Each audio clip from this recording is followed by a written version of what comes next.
Maya Rodriguez had always been the type of person who planned 5 steps ahead.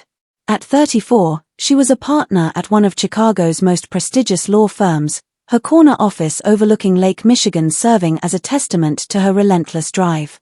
Her colleagues respected her sharp intellect, her clients trusted her unwavering dedication, and her friends admired her ability to juggle a demanding career while maintaining her composure. But there was something Maya could never quite put her finger on, a persistent feeling that she was performing a role that didn't quite fit. This feeling was most pronounced during family gatherings at her childhood home in Oak Park, where she would sit across from her father, Robert, a retired history professor with salt and pepper hair and wire-rimmed glasses. Robert was a good man, everyone said so. He had raised Maya with patience and care, attended every school play and graduation, and had even walked her down the aisle at her wedding 5 years ago. Yet Maya always felt like she was trying to impress someone who spoke a different language. Where Robert valued contemplation and academic pursuits, Maya thrived on action and debate. Where he preferred quiet evenings with classical music, she found energy in bustling restaurants and animated conversations. "You're so different from your father," her mother Eleanor would often say with a smile that seemed to carry a weight Maya couldn't understand. "You get your fire from somewhere else entirely." Maya had always attributed this disconnect to generational differences or simply personality clashes. She loved Robert, of course she did, but she had long accepted that some parent-child relationships were simply more complicated than others. It was Maya's best friend, Sarah, who suggested the DNA test during one of their monthly wine nights in Maya's Lincoln Park apartment. Sarah had recently discovered she was 12% Irish through one of those ancestry kits and was excitedly planning a trip to Dublin. "Come on, Maya, don't you want to know if you're secretly descended from Spanish royalty or something?" Sarah had laughed, scrolling through the website on her phone. "With a last name like Rodriguez, there's got to be some fascinating history there." Maya had shrugged and agreed, thinking it might be fun to surprise Robert with some unexpected heritage connections. She ordered the kit that night, thinking little of it beyond satisfying casual curiosity. 6 weeks later, Maya was reviewing a contract in her office when her phone buzzed with an email notification. The DNA results were ready.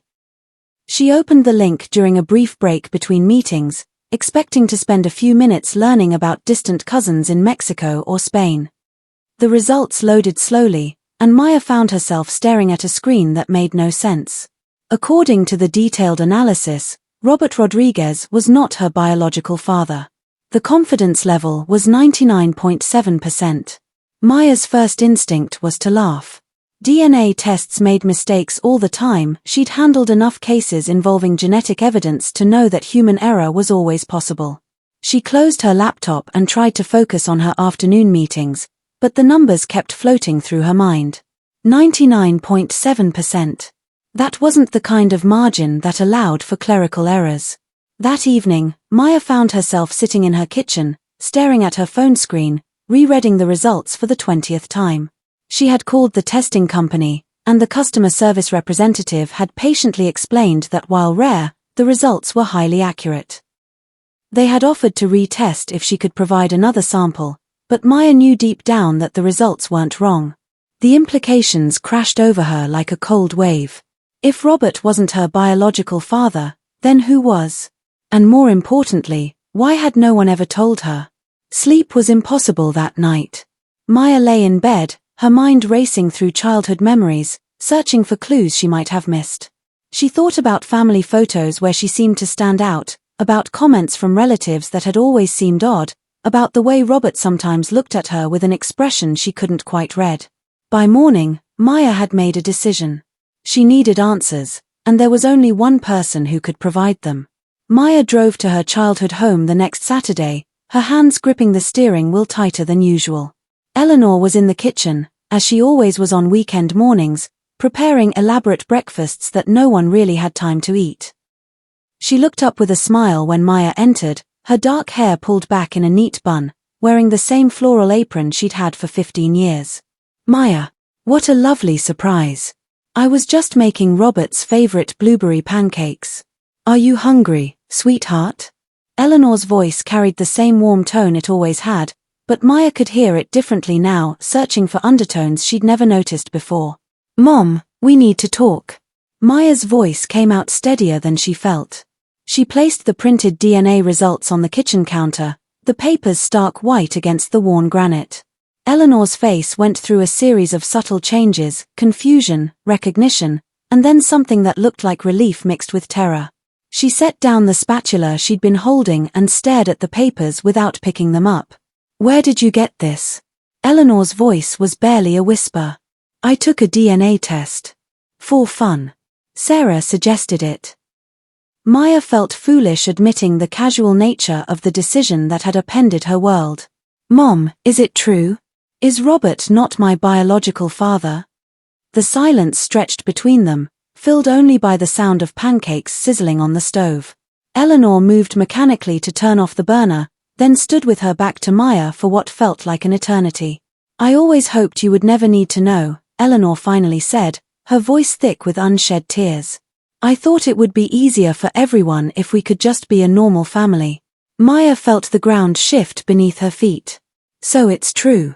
Eleanor turned around, her eyes red but her chin raised in a gesture Maya recognized from her own mirror. Yes. Robert is not your biological father. The admission hung in the air between them, confirming what Maya had known intellectually but somehow hadn't been emotionally prepared to hear from her mother's lips. Who is my biological father? Maya's voice was surprisingly calm, though her heart was pounding so hard she was sure Eleanor could hear it. Eleanor sank into one of the kitchen chairs, suddenly looking every one of her 62 years. His name is David Castellanos. We were together for about a year before I met Robert. I was young, Maya. 25 and working at that marketing firm downtown. David was different from anyone I'd ever dated. He was a musician, played guitar in small venues around the city. He had this energy about him, this passion for life that was both exciting and terrifying. Maya found herself leaning forward, hungry for details about this man who was apparently half of her genetic makeup. What happened between you two? David wanted to travel, to follow his music to Nashville, then maybe Los Angeles. He had dreams of making it big, and I couldn't blame him for wanting to chase them. But I wanted stability, a family, a home that would always be there. We loved each other, but we wanted completely different lives. Eleanor's hands twisted in her lap as she continued. When I found out I was pregnant, David was already in Nashville. I called him, told him about you, and he offered to come back immediately. He said he would give up everything and marry me if that's what I wanted. But I could see the fear in his voice, the way his dreams were already dying. I told him I would handle it myself. You told him you would handle it yourself? Maya's voice rose slightly, a mix of disbelief and anger beginning to surface. You made that decision without me? Without him? I was 25 and scared, Maya. I thought I was protecting everyone. Eleanor's voice was defensive now, with an edge Maya rarely heard. 3 months later, I met Robert at a book club. He was kind, stable, everything David wasn't. When I told him about you, he said he would love you as his own. And he has, Maya. Whatever else has happened, Robert has been your father in every way that matters. Maya stood up abruptly, pacing to the kitchen window that overlooked the backyard where Robert was tending to his vegetable garden. He looked up and waved, and Maya felt a stab of guilt for the conversation happening behind his back. Does Robert know? Maya asked without turning around. Of course he knows. I would never have built our marriage on that kind of lie. Eleanor's voice was firm. He's always known about David, and he made peace with it long ago. He chose to love you from the moment you were born. But I didn't get to choose, Maya said, finally turning to face her mother. I didn't get to know where I came from, or why I always felt like I didn't quite fit. I didn't get to decide whether I wanted to know my biological father. The weight of the revelation was beginning to settle on Maya's shoulders like a heavy coat. Everything she thought she knew about herself, about her family, about her identity, was shifting and rearranging itself into new patterns. Where is David now? Maya asked quietly. Eleanor hesitated. I don't know. I haven't spoken to him since before you were born. Last I heard, he was still pursuing music, but that was decades ago. People change, Maya. He might not even be the same person I remember. Maya felt a mixture of excitement and terror at the prospect of finding this mystery man who shared her DNA. I want to find him. Maya, please think about this carefully. Some doors, once opened, can't be closed again. Your relationship with Robert, with me, with our whole family, everything could change. Everything has already changed, Mom. The moment I saw those test results, everything changed. Maya gathered the papers from the counter, folding them carefully. I need time to process all of this. I can't pretend to be the same person I was yesterday morning. Over the following weeks, Maya found herself caught in an emotional limbo. She went through the motions of her daily routine. Client meetings, court appearances, dinner dates with her husband, but everything felt slightly surreal, as if she were watching someone else live her life. Her relationship with Robert became particularly strained. He clearly sensed something was wrong, but Maya couldn't bring herself to discuss the DNA results with him directly. Their usual conversations about work and current events became stilted and uncomfortable, filled with long pauses and unfinished sentences. Maya's marriage to her husband, Carlos, also began showing signs of stress. Carlos had always admired Maya's close relationship with her family, and he couldn't understand her sudden distance from her parents. When she finally told him about the DNA results, his reaction was more practical than emotional. So you found out Robert isn't your biological father, Carlos said, setting down his coffee cup. That doesn't change the fact that he raised you and loves you. Why is this such a big deal? Maya realized that explaining the feeling of having your entire identity questioned wasn't something she could do in a 5-minute conversation over breakfast. The fundamental sense of displacement she felt wasn't something Carlos could understand, and his inability to grasp the magnitude of her emotional upheaval only made her feel more isolated. It was Maya's younger sister, Carmen, who provided the most support during this difficult period. Carmen was 3 years younger and had always been the more emotionally intuitive of the two sisters. When Maya finally told her about the DNA results, Carmen's reaction was immediate and empathetic. Oh my God, Maya. No wonder you've always seemed like you were searching for something. I used to watch you at family gatherings, and you always looked like you were trying to solve a puzzle that everyone else already understood. Carmen helped Maya research methods for finding David Castellanos. They spent evenings hunched over Maya's laptop, searching social media platforms, public records, and professional directories. The name was common enough to generate hundreds of results, but uncommon enough that they could methodically work through possibilities. After 3 weeks of searching, they found a David Castellanos who had been listed as a session musician on several album credits from the 1990s and early 2000s. The last professional credit they could find was from 2018, for a small record label in Austin, Texas.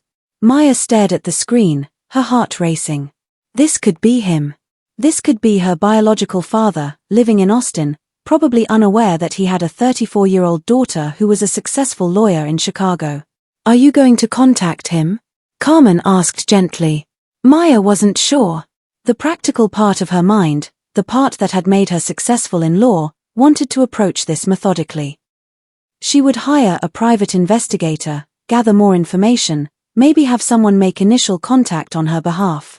But the emotional part of her, the part that had been awakened by Eleanor's revelations, wanted to pick up the phone immediately. Maya chose a middle ground. She found David's email address through the record label's website and spent hours crafting a message that explained who she was without overwhelming him with too much information at once. The email sat in her drafts folder for 3 days before she finally hit send, late on a Thursday night when she couldn't sleep. David's response came within 12 hours, and it was everything Maya had hoped for and feared at the same time. Maya, the email began, I have thought about you every single day for 34 years. I've wondered what kind of person you became, whether you were happy, whether you ever thought about me. Your mother was right to make the choices she made. I wasn't ready to be a father then, and I would have made all the wrong decisions for all the right reasons. But not a day has gone by that I haven't regretted not fighting harder to be part of your life. If you're willing, I would love nothing more than to meet you. Maya read the email 17 times before calling Carmen. They both cried over the phone, not from sadness but from the overwhelming relief of knowing that David had always wondered about her too. 2 weeks later, Maya found herself on a plane to Austin, her stomach churning with nerves and anticipation. She had told Carlos she was going for work, unable to explain the complexity of emotions she was feeling about meeting her biological father.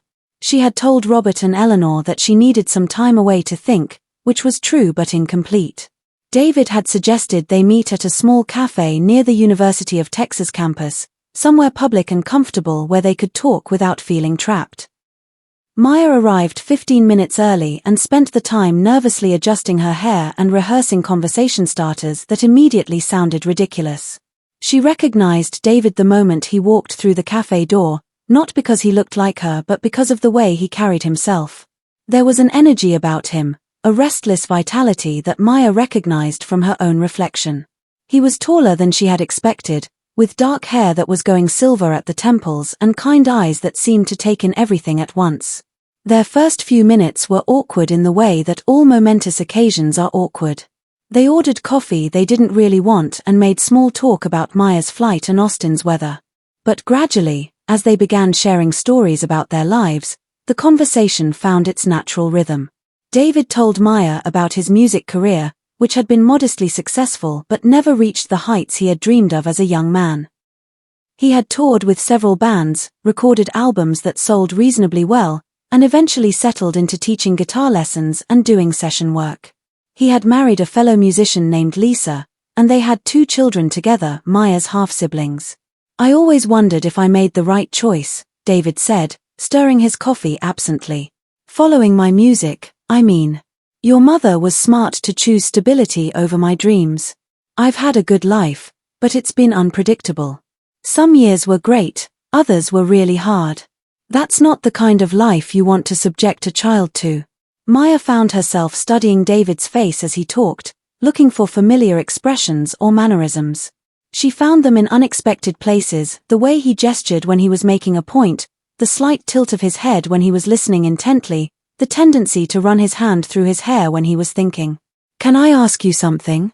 Maya said during a lull in the conversation. "Did you ever try to find me? To see how I was doing?" David's expression grew serious. "I wanted to, more times than I can count. But your mother made it clear that she wanted to build a life with Robert, and I respected that choice. I figured the best thing I could do for you was to stay away and let you have the stable family she wanted to provide. It was the hardest thing I've ever done, but I thought it was the right thing." Maya felt a familiar surge of anger, not at David but at the situation itself.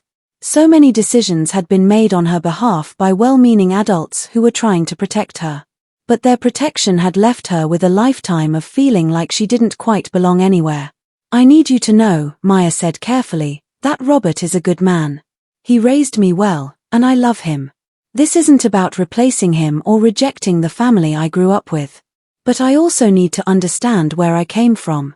I need to know you." David's eyes filled with tears he didn't try to hide. "I would be honored to be part of your life in whatever way feels right to you. I don't want to complicate things with your family, but I've missed 34 years of knowing my daughter. If you're willing to let me try to make up for some of that lost time, I promise I won't waste the opportunity." They spent the rest of the afternoon talking, sharing stories and gradually building the foundation of a relationship that felt both completely new and somehow familiar. David showed Maya pictures of her half-siblings Elena, who was 28 and worked as a graphic designer, and Miguel, who was 25 and was finishing graduate school in environmental science. "They've always known about you," David said. "Lisa and I never kept secrets from them about my past. They've been curious about their older sister their whole lives." The idea of having siblings who had always known about her while she remained unaware of their existence was another emotional puzzle piece Maya would need to process. But sitting across from David, seeing the genuine warmth in his eyes, she felt something she hadn't experienced in weeks, a sense of rightness, of pieces falling into place. Maya's return to Chicago was more difficult than she had anticipated. The weekend with David had been like stepping into an alternate version of her life, one where she understood her own restless energy and passion because she could see their source. Coming back to her regular routine felt like putting on clothes that no longer fit properly. The tension with Robert reached a breaking point 3 days after Maya's return. She was having dinner with her parents when Robert finally addressed the elephant in the room. "Maya, your mother told me about the DNA test and your trip to Austin," Robert said, setting down his fork and looking directly at her. "I think it's time we talked about this honestly." Maya felt her stomach clench. She had been dreading this conversation while simultaneously knowing it was inevitable. "I want you to know," Robert continued, "that finding out about David doesn't change anything about how I feel about you. You are my daughter, Maya. You have been since the day you were born, and you always will be. But I can also understand why you needed to meet him." Maya looked across the table at the man who had taught her to ride a bike, helped her with homework, and walked her down the aisle at her wedding. Robert's expression was calm but sad, and Maya realized that this situation was probably as difficult for him as it was for her. "I'm sorry I didn't tell you about the test," Maya said quietly. "I wasn't trying to hurt you. I was just trying to understand some things about myself that never quite made sense." Robert nodded. "I've always known this day might come. You're so different from me, Maya, and I've always wondered if you felt like you didn't quite fit with our family. I hoped that love would be enough to bridge those differences, but I understand if it wasn't." Maya felt tears starting to form. "Robert, you are my father. Meeting David doesn't change that. But it does help me understand why I've always felt like I was trying to be someone I'm not around you. I thought there was something wrong with me because I couldn't be the contemplative, academic person you are." "There's nothing wrong with you," Robert said firmly. "You're passionate and driven and brilliant in ways that I never was. I've always been proud of you, even if I haven't always known how to connect with you." Eleanor, who had been silent through most of this exchange, reached across the table to take both Maya's and Robert's hands. "I made decisions 35 years ago that I thought were best for everyone. Maybe I was wrong to keep David away, or maybe I was wrong to not tell Maya the truth sooner. But we can't change the past. We can only decide how we want to move forward as a family." Maya squeezed both of her parents' hands. "I want to move forward with all of you in my life. Robert, you raised me and shaped who I am. David is helping me understand parts of myself I never could before. I don't want to choose between you." The conversation that followed was difficult but necessary. They talked about boundaries and expectations, about how Maya's relationship with David might affect family dynamics, and about how to integrate this new reality into their existing relationships. Robert surprised Maya by expressing genuine curiosity about David. "I'd like to meet him someday," he said. "Not as rivals, but as two men who both love you and want what's best for you."